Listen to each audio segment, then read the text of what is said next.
उत्तर प्रदेश के मुख्यमंत्री योगी आदित्यनाथ ने बांकुरा में एक विशाल चुनावी जनसभा को संबोधित। आइए हम आपको सीधे सीएम योगी आदित्यनाथ का बयान सुनाते हैं। भारत माता की, भारत माता की, वंदे वंदे वंदे।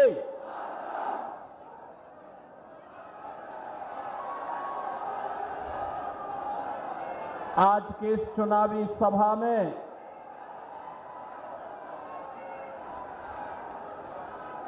मंच पर उपस्थित लोकप्रिय सांसद श्री सौमित्र खान जी, भारतीय जनता पार्टी के जिलाध्यक्ष श्री तापस बोस जी,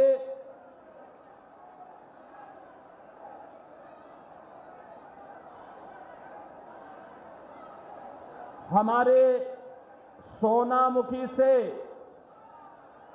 एनडीए के प्रत्याशी श्री दिवाकर घरामी जी, इंदास से प्रत्याशी श्री निर्मल धारा जी, बरजोरा के प्रत्याशी श्री बिलेश्वर सिंघा जी, संयोजक उत्तम दे जी, संयोजक सोनमुखी श्री चंचल सरकार जी, जिला प्रभारी बिशुनपुर श्री सुनील रुद्र मंडल जी, सह संयोजक सोनमुखी तापस मित्रा जी, जिला उपाध्यक्ष बिशुनपुर श्री तमन कांत गोइन जी, जिलाध्यक्ष महिला मोर्चा गंगामणि राय जी, चितरंजन बनर्जी, लक्ष्मीकांत मुर्मू जी, सुमुत मुखर्जी जी, लाजवंती झा जी, सुप्रीत चटर्जी जी, शंखजीत राय जी, भारी संख्या में सोनामुखी, इंदास, बरजोरा से उपस्थित मेरे सभी बहनों और भाइयों, मैं बिशुनपुर बंगाल की इस पावन धरा को, जो अपने मेहनत कश अन्नदाता किसानों की मेहनत से न केवल बंगाल बल्कि पूरे भारत के लिए अन्न उत्पन्न करने का कार्य करती है, इस पावन धरा को कोटि कोटि नमन करते हुए मैं आप सबका हृदय से अभिनंदन करता हूं। बहनों और भाइयों, जब बंगाल की बात होती है तो हमें भारत के राष्ट्रगान और राष्ट्रगीत देने वाले दो महान पुरुषों का याद स्मरण हो जाता है। याद करिए, जब स्वतंत्र भारत को राष्ट्रगान चाहिए था, गुरुदेव रविंद्रनाथ ठाकुर की रचयिता राष्ट्रगान के रूप में, जनगण मन के रूप में भारत को प्राप्त हुआ। भारत का राष्ट्रगीत बंकिम चंद्र चट्टोपाध्याय का आनंद मठ का उपन्यास का अमर गीत राष्ट्रगीत बना, जिसने वंदे मातरम के माध्यम से भारत की जनचेतना को जागरूक करके हर भारतवासी के मन में भारत की स्वाधीनता का अलग जगाया। और जब राष्ट्रगीत वंदे मातरम के 150 वर्ष पूर्ण हो रहे हैं, तब बंगाल के इस चुनाव में हम सब आपके बीच में हैं। कभी देश की स्वाधीनता में वंदे मातरम ने अमर मंत्र बन करके पूरे भारत को एकता के सूत्र में जोड़ने का काम किया था। आज यही राष्ट्रगीत वंदे मातरम के 150 वर्ष पूर्ण होने पर मैं विश्वास के साथ कहने के लिए आया हूं, बंगाल में भी परिवर्तन होगा। बंगाल भी अब परिवर्तन की नई राह पर चल पड़ा है। आज की बंगाल की दुर्दशा को देख करके दुख होता है। बंगाल भारत की अध्यात्म, भारत की संस्कृति की धरती, भारत की कला और शिक्षा की धरती, बंगाल, जिस बंगाल ने भारत को कला दी है, संस्कृति दी है, अध्यात्म में एक से एक उच्च कोटि के आध्यात्मिक साधक दिए हैं, जिस बंगाल ने भारत को उद्यमता कैसे होती है ये दिखाया था। और याद करिए, आजादी के कुछ वर्षों तक भारत की जीडीपी का एक बड़ा हिस्सा बंगाल के हिस्से में आता था, बंगाल उसे उपलब्ध करवाता था।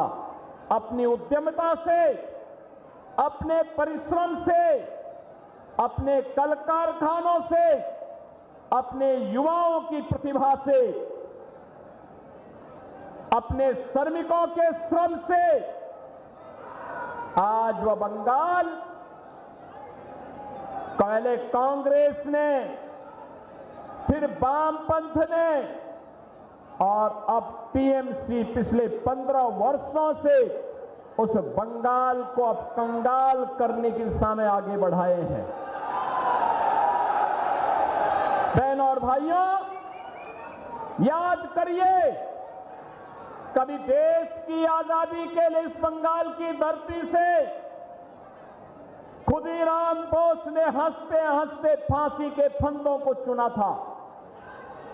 यही बंगाल की धरती है जिस बंगाल की धरती ने भारत का आह्वान किया था नेताजी सुभाष चंद्र बोस के माध्यम से कि तुम मुझे खून दो, मैं तुम्हें आजादी दूंगा।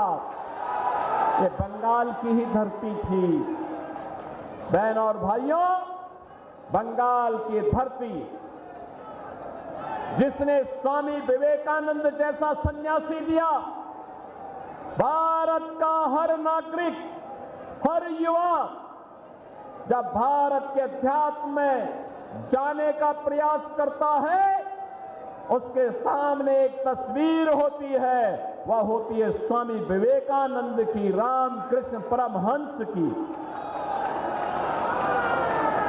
याद करिए, भारत के वैदिक ज्ञान की परंपरा को वैश्विक मंच तक पहुंचाने और भारतवासियों के मन में गर्व से कहो कि मैं हिंदू हूं, यह भाव पैदा करने का काम किसी सन्यासी ने किया था, तो वह स्वामी विवेकानंद है। बहनों और भाइयों, ये बंगाल की धरती रामकृष्ण परमहंस की धरती है। ये बंगाल की धरती स्वामी विवेकानंद जी की धरती है। ये बंगाल की धरती भारत सेवाश्रम संघ के संस्थापक स्वामी प्रणवानंद की धरती है। लेकिन भारत की संस्कृति की आत्मा कही जाने वाले भारत के राष्ट्रवाद की इस धरती को टीएमसी ने तुष्टीकरण की धरती बना करके रख दिया है, लूट खसोट की धरती तर्क बना के रख दिया है, अराजकता की धरती बना करके रख दिया है।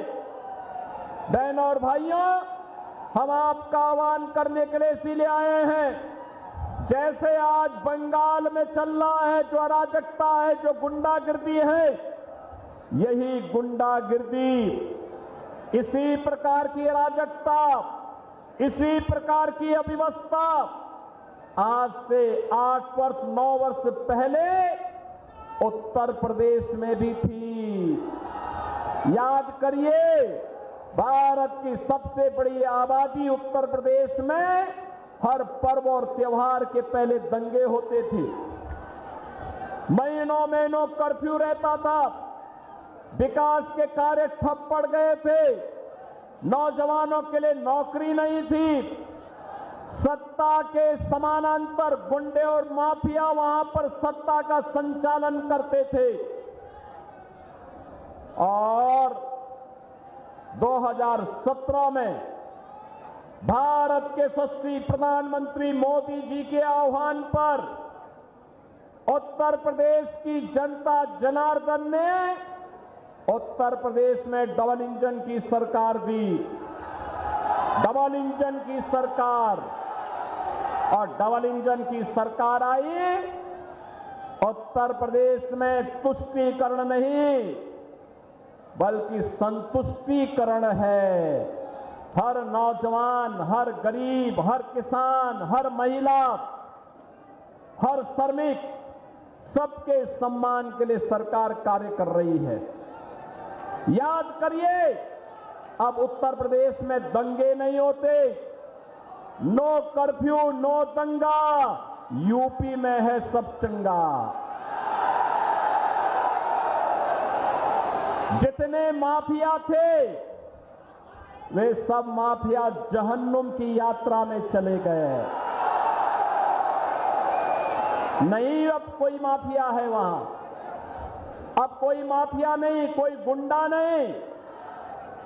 अब तो वहां पर हर नागरिक सुरक्षित है।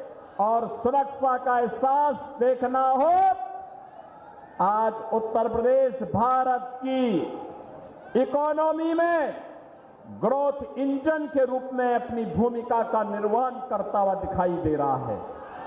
बहनों और भाइयों, याद करिए, अयोध्या में श्री राम जन्मभूमि के लिए बड़ा आंदोलन चला था। बंगाल के भी हमारे बहुत सारे कार सेवक गए थे। अयोध्या में राम मंदिर लोग कहते थे नहीं बन पाएगा। डबल इंजन की सरकार आई, बुलेट की स्पीड से आज अयोध्या में भव्य राम मंदिर का निर्माण भी हो गया है। और इसीलिए मैं आपसे कहने के लिए आया हूं, मोदी जी दिल्ली में और बंगाल में बीजेपी की गवर्नमेंट लेके आइए। डबल इंजन की भाजपा की सरकार दंगाइयों का इलाज कर देगी। दंगाइयों का ये जो टीएमसी और वामपंथ के जितने भी गुंडे हैं, इनका उपचार किसी के पास है तो अब बीजेपी की डबल इंजन सरकार के पास है। मैं देख रहा था यहां पर कितना अत्याचार यहां पर हुआ है। हम देख करके आश्चर्य करते हैं किस प्रकार का तांडव हुआ था। हमारे कार्यकर्ता सुमन बावरी को गोली मार दी गई। स्वरूप घोष, पलाश घोष, उत्पल दास जैसे कार्यकर्ताओं के घर उजाड़ दिए गए। तृणमूल के गुंडों ने सुशोभन का हाथ काट दिया गया। पात्र शायर के कोने कोने में ऐसे अनगिनत उदाहरण भरे पड़े हैं। बहनों और भाइयों, हमें दुख होता है बंगाल का किसान और बिशनपुर का किसान तो अन्न उत्पादन करने वाला, भारत का पेट भरने वाला हमारा अन्नदाता किसान है, लेकिन उसको दाम नहीं मिल पा रहा। यहां पर आलू उत्तर प्रदेश के अंदर आज के दिन पर 15 से 16 रुपया किलो उसका दाम मिल रहा है और बंगाल में 1 से 1.5 रुपया। ये यहां के किसानों का शोषण है। और इस सरकार के संरक्षण में, टीएमसी की सरकार के संरक्षण में इस प्रकार का शोषण हो रहा है। हम देख रहे हैं यहां पर किसान भारी कर्ज लेने को मजबूर है, डिप्रेशन का शिकार है। बंगाल को फिर से उस त्रासदी की ओर ले जाने का कार्य ये टीएमसी की सरकार कर रही है, जिसका उल्लेख 150 वर्ष पहले आनंद मठ के माध्यम से बंकिम चंद्र चट्टोपाध्याय ने बंगाल की त्रासदी की चर्चा की थी। वह उस समय अकाल था और आज सरकार के द्वारा पोषित गुंडों के द्वारा जो शोषण हो रहा है, उस शोषण, उस पलायन, उस बेरोजगारी, बंद हो रहे कल कारखाने, अन्नदाता किसान हताश और निराश की स्थिति में आज बंगाल के अंदर मजबूर होकर के यहां पर अन्याय और अत्याचार सहने के लिए मजबूर है। बहनों और भाइयों, मैं तो आपको एक ही बात के लिए कहूंगा, याद करिए भाजपा की डबल इंजन की सरकार जहां आई है वहां इंफ्रास्ट्रक्चर आया है, वहां उद्योग आया है, वहां नौजवानों के लिए नौकरी आई है, वहां पर बहनों के लिए रोजगार और नौकरी की सुविधा उपलब्ध हुई है, उनकी सुरक्षा सुनिश्चित हुई है, व्यापारी और उद्यमी सुरक्षित महसूस कर रहा है, कहीं भी कोई अव्यवस्था नहीं है, हर एक को सुरक्षा की गारंटी है। वहां पर प्रदेश तेजी के साथ आगे बढ़ रहा है, हर अन्नदाता किसान का सम्मान है, हर नौजवान के हाथ को कार्य है और वहां पर हर गरीब के लिए आगे बढ़ने की नई संभावनाएं हैं। उत्तर प्रदेश में 15 करोड़ गरीबों को फ्री में राशन की सुविधा का लाभ डबल इंजन की भाजपा की सरकार कर रही है। 10 करोड़ लोगों को यूपी के अंदर वहां पर आयुष्मान भारत में 5 लाख रुपए स्वास्थ्य की सुविधा प्राप्त हो रही है। याद करिए 65 लाख गरीबों को प्रधानमंत्री आवास योजना का लाभ अकेले यूपी में प्राप्त हो गया है। बेहतर स्वास्थ्य की सुविधा प्राप्त हो रही है, अच्छी शिक्षा प्राप्त हो रही है। हमने अब तक उत्तर प्रदेश में 9 लाख नौजवानों को गवर्नमेंट की जॉब दी है और यही नहीं 3 करोड़ से अधिक नौजवानों के लिए उद्योगों में भी नौकरी की व्यवस्था की है। बहनों और भाइयों, यह कार्य बंगाल में भी हो सकता है। बंगाल अपने वैभव की पुनर्स्थापना कर सकता है। बंगाल में वे सभी संभावनाएं हैं जिन संभावनाओं को आगे बढ़ाने के लिए आपके समर्थन और आपके आशीर्वाद की आवश्यकता है। याद करिए किस हद तक तुष्टीकरण होता है आज बंगाल में। याद करिए 1905 में जब ब्रिटिशर के द्वारा बंगाल विभाजन की साजिश रची गई थी, तब बंगाल ने आह्वान किया था हम विभाजित नहीं होंगे। तब विभाजन नहीं, तब स्वदेशी की हुंकार इसी बंगाल से निकली थी। उसने पूरे भारत को स्वाधीनता आंदोलन के साथ जोड़ने का काम किया था। बहनों और भाइयों, आज आपने देखा होगा अभी हाल ही में कुछ दिन पूर्व बांग्लादेश में एक दलित हिंदू की निर्मम हत्या की गई। भाजपा विरोध करती है, हम लोगों ने उसके खिलाफ आंदोलन किया, लेकिन बंगाल की सीएम ममता दीदी मौन रही। उनको भय था उनको भय था कि अगर वह बोलेगी तो कहीं उनका मुस्लिम वोट न खिसक जाए। बहनों और भाइयों, मैं आपका आह्वान करने के लिए आया हूं। ये वोट बैंक के सौदागर बंगाल की डेमोग्राफी को बदलना चाहते हैं।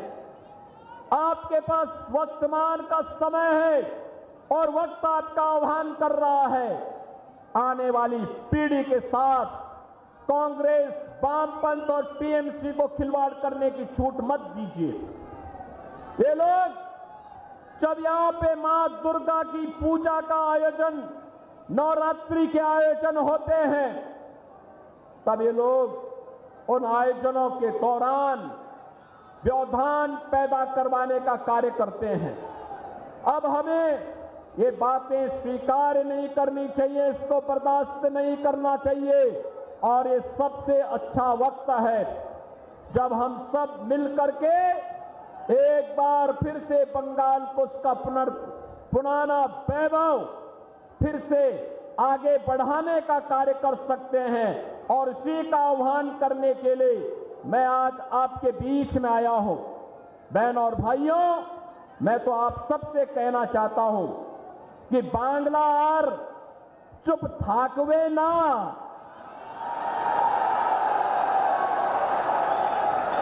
अब खेला बंद होगा और विकास शुरू होगा। एक बार खेला शेष, उन्नयन शुरू। और इसके लिए डबल इंजन की भाजपा की सरकार आवश्यक है। डबल इंजन की सरकार के लिए मैं आपका आह्वान करने के लिए आपके बीच में आया हूं। आप सबसे कहने के लिए भारतीय जनता पार्टी और एनडीए ने सोनामुखी से दिवाकर घमारी को फिर से अपना प्रत्याशी बनाकर आप उतारा है। इंदाज से निर्मल धारा बीजेपी और एनडीए के प्रत्याशी आपके बीच में आए हैं। बरजोरा से बिलेश्वर सिंघा अपना प्रत्याशी बनकर के आपके बीच में आए हैं।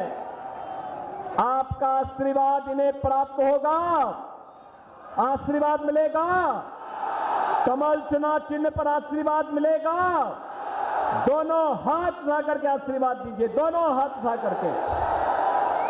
सभी लोग सहमत हैं, विजयी बना करके भेजेंगे। दोनों हाथ उठा करके मेरे साथ बोलेंगे, भारत माता की, भारत माता की।